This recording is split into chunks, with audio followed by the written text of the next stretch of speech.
દાદા ધર્મ 6 કોઠાની પૂરી વિદ્યા ભણ્યો, 7મો એક જ કોઠો બાકી, નહીતર હમણાં જ બીડું થાવ.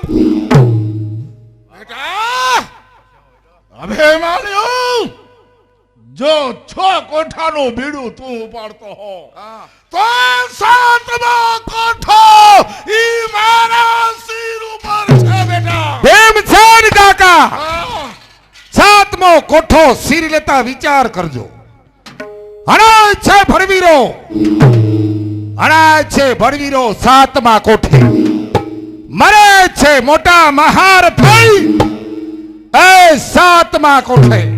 બેટા હવે માન્યું, કૌરવ સેનામાં મારા સમો નથી કોઈ મહારથી. કૌરવ સેનામાં મારા સમો કોઈ નથી મહારથી. 7મો કોઠો તોડી મારી ગદાના પ્રહારથી. પણ બેટા કહો દાદા. એક વાતની મને શંકા છે. અને એ શંકા? કે આ 6 કોઠાનું યુદ્ધ તું કઈ રીતે ભણ્યો, કઈ રીતે શીખો, એ વાતની અમને શંકા છે.